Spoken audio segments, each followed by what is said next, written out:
Yeah, yeah. Number three. Number three. How you doing today, Marco? What what's going on in the heavy? What you got? Let's see here. Yeah, I gotta pull up a couple news stories here.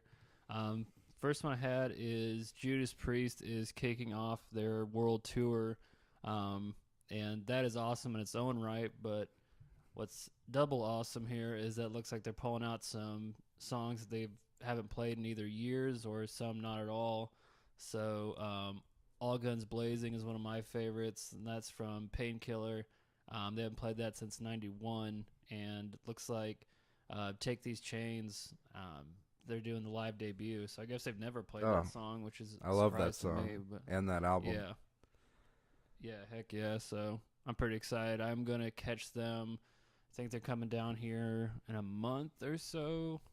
I'll have to check. I'll double check that. But yeah, it's pretty soon. So I'm definitely gonna go see them, and I will definitely report on the show. So that'd be a second time for me. So I'm excited. Yeah, still cranking that last album. Still reeling from seeing them last summer with Deep Purple. That was quite the duo.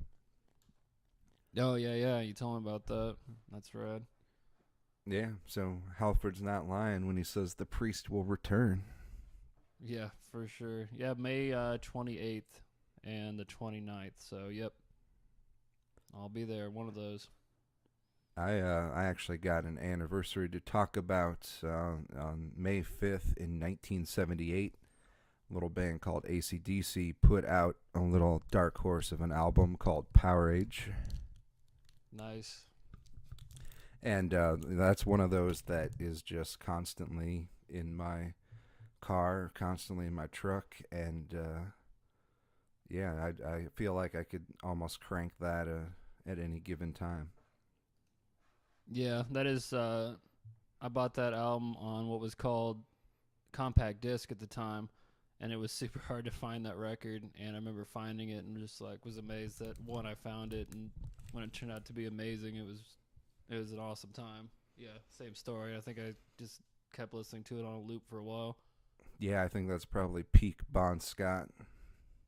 Yeah, super bluesy in that one too. So yeah, definitely a high mark. Let's see. The other story I had is kind of a fun one. If you're planning to go to a tour of France or Germany, why not tag along with Jeff Tate? So it Hmm. sounds like Jeff Tate of Queensryche is doing a tour where I guess he's going to different castles, and it is the Rock and Wine tour. So basically, you hang out with Jeff Tate, cruise around, check out some old castles, drink some wine. So it doesn't sound like a bad deal to me. If you're over there, why not? Get in the van with Jeff. I'd do it. So Hmm. yeah, it looks fun. Why not? Why not?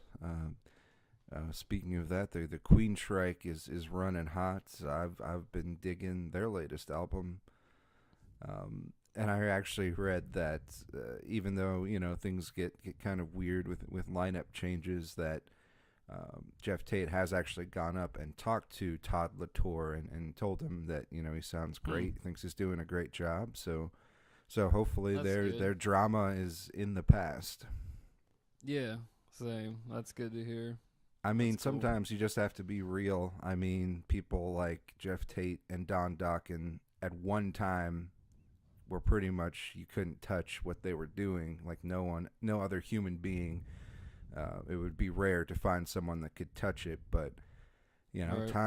time makes fools of us all. If you don't True. accept it, if you don't accept I what wasn't. I changes wasn't expecting that quote. Is what that came have at me. come to pass. It was poetic. Yeah, I mean Thank it's you. true. It can be true if you don't watch out. So watch out for Father Time. Watch out for Father Time, but go after pursue the song Father Time from Bill and Ted's Excellent Adventure because that's just a A good little song. little band called Shark Island. Shark Island Shark Band, Island, the band, the men, the myths, the legends. the men, the band, the island of sharks. Speaking True. of Shark Island, that's a nice little segue here. Yes. Keanu Reeves and Planned. Alex Winter have recently announced that they have set the date for Bill and Ted Face the Music. It's set to be released August 21st, 2020. Heck yeah, I'm very excited. That is heinous.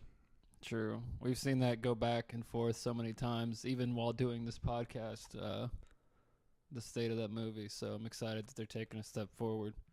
Yeah, it sounds like Very everybody's hyped. heart is in the right place for where you want it for such an endeavor. So yeah, hope it is most excellent. Indeed. Yeah. Did you have any other upcoming stories or anything like that, or do you want to flip into what You got any we're more news? listening? I have a very don't. special. We have a very special birthday boy that we need to say happy birthday to. Oh, for sure. It's little Bill Ward from Black Sabbath. How many years young is he today? He was born May 5th, 1948. So do yourself a favor and check out. Everybody knows that that Bill Ward can swing on the drums, but check him out on Swinging the Chain from Never Say Die, vocal performance, and also It's All Right. I really noticed that song once Guns N' Roses covered it, but then I went back and dug into it, and it is a solid as fuck track. Yeah, that's definitely a highlight from that record too. So yeah, so totally. as far as I can remember, he did lead vocals on 2 songs, "Swinging the Chain" from Never Say Die and "It's All Right," and there was a Technical Ecstasy, and they're both solid numbers. Right. Solid numbers. Heck yeah. So happy birthday, Bill Ward. I also remember the Technical Ecstasy. I remember having that on CD, and I made the choice to roll to school with that, and that was my album for the day. And I really just listened to It's All Right like a bunch of times, because that's the jam for that record for me. All right. Hold on to your lug nuts, because my first track is coming in. It's Slayer, Ditto Head. Oh, snap. It's coming off Divine Intervention, which is the 6th studio album from Slayer. It came out in like 1994, so Slayer was pretty much making sure that you didn't get soft in the 90s. Fuck that noise. And can't go soft. They introduced a drummer named Even Paul Bostaff, who went nuts on Behind the Kit. So crank this one, and thanks Slayer for keeping the 90s full of metal madness. Yep. My first, this track's not super old. I guess it can be considered classic at this point. It's Ed Guy, Fucking with Fire. Just super catchy, which means a lot from that band, which has a ton of catchy songs. So that one, if I listen to it once, is guaranteed to be stuck in my head for like a straight week. So that's not a bad thing. Yeah, that one's made the spins again. Strong track. Haven't thought of it in a while, but yeah, Ed Guy definitely stood out to me from the power metal world. I would say they still do, and I'll always look forward to hearing anything from Tobias or Ed Guy. Yep. My second track is we're going back a bit. A little band called Pentagram. This is Sign of the Wolf from their debut studio album, Relentless. If you're not familiar enough with Pentagram, do yourself a favor and check out this Virginia doom metal band. They're still going at it. Thorhammer, my bandmate Clint Blomker, his band Thorhammer just played with Pentagram in St. Louis, I believe, and it's awesome. Yeah, they're still killing it. But this Sign of the Wolf has just always been a standout track to me, and bringing it here to Heavy Radio for your listening pleasure. Yeah, full-fledged classic status. Next up, I have Rogue Soldier by a band called Bullet. They just kind of came up in my Spotify mix, yeah, and just super catchy stuff. The whole band's great, and it's aggressive, but kind of maybe like Accept, like 80s Accept, kind of that kind of vibe, but really cool stuff. And this one's not super, it's a few years old, I think, but really cool. So definitely go check them out. Bullet. Nice. Speaking of calling on the priest, my next track Mm-hmm. goes back to 1974. Judas Priest, Run of the Mill. Oh, To me, snap. this is one of the highlights from Rockarola. It's a classic early Priest. Really shows off what they had in frontman Rob Halford. Um, it's one of those that just really kind of set the tone for many great Judas Priest ballads to come over the years, and hopefully we have more to come. Hell yeah. Next up, I have Heel of a Stranger by UFO. So this was post Shanker, but really great song. I've really recently kind of been trying to get into I never really was super dove into the non-Shanker UFO, but I just like, I don't know why. So I just recently started just digging through the albums, and this one's just a really good track. Just Do you know catchy hooks. is Vinny Moore the guitar player? I would have to check.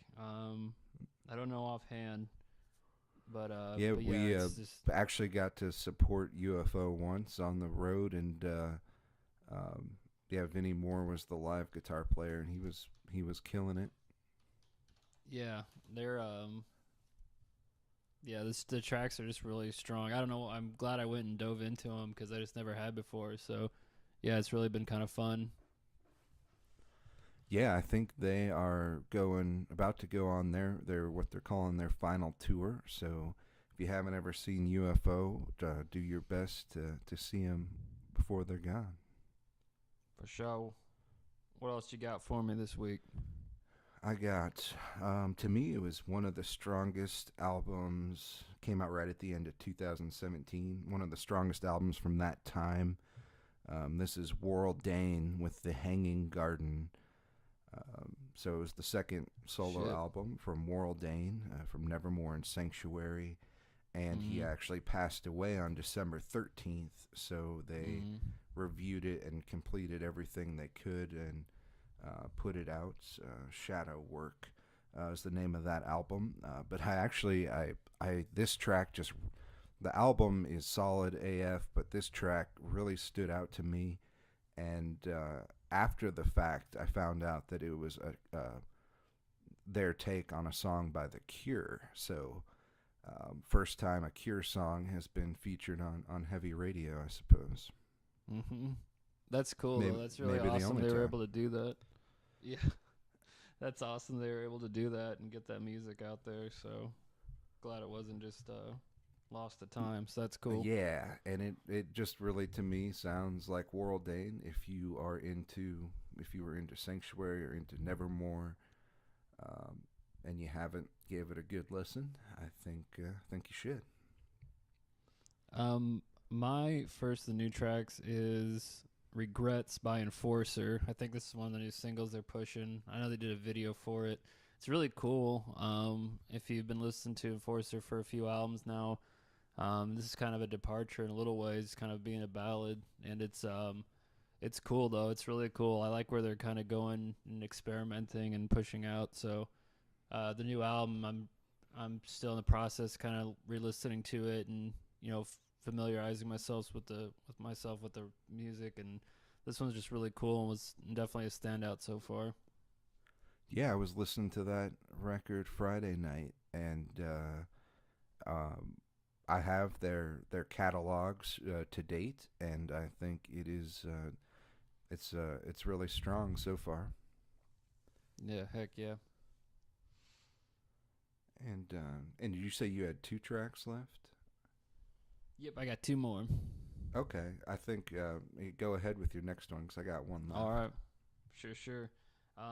Next one I had was Baroness with Seasons. I actually missed these cats. They came through town maybe a month ago. I'm sure I'll catch them in the future. But there's, if you're a fan of the band, this is gonna not disappoint. So really cool stuff. They definitely, whenever they have new music coming out, I always pay attention because I think they're definitely one of the brighter bands of the of the newer metal bands. I guess they're not super new at this point, but you know what I mean. Of the newer guard, they're definitely a bright spot. So, yeah, the song is called Seasons, so definitely check that out.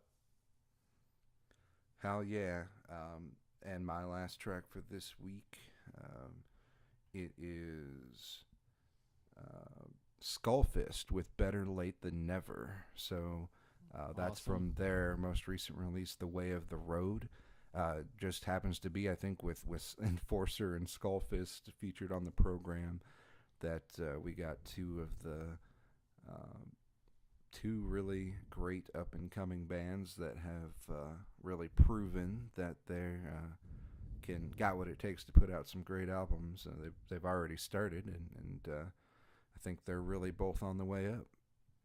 Yep. Yeah, actually, that ties into my last track. Was also an Enforcer track from the new record. Is a twist ending. Die for the Devil, I think, is just an amazing, catchy song. Just great hooks, great riff, and it's super metal, but it's definitely them pushing out again. So I think it's just great record. Yeah, lots of good things on the horizon, and both those bands, one just got off tour, one is about to gear up for a tour. So see those cats on the road. I also just got an update that if you haven't seen it yet, Demons and Wizards is going on a North American tour. So if you can get in transport to one of those gigs, that should be a fantastic time. Hell yeah.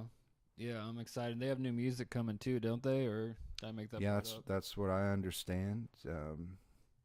Also, last night at the Vaudeville Muse here in Des Moines, I saw a kick-ass band called Castle. Very kind of Motorhead vibes, but also very original hard rock and heavy metal. Definitely check those cats out if you get the chance. Awesome. Yeah, my next show coming up is in just under 2 weeks now. We're going to go see Michael Schenker Fest. So that'll be rad. It'll be my second time seeing him, but since he's my favorite guitar player, then that's a good thing. And this will be my first time ever seeing Graham Bonnet live, so I'm pretty excited about that. So definitely talk about singers like that are a road good night. warriors. Sounds like a good I'm night. excited. For sure. Well, you have a good time with Graham Bonnet. Everybody else, keep it heavy. Keep it heavy and be on the lookout for Heavy Radio 4. Yep. See you guys later. Out.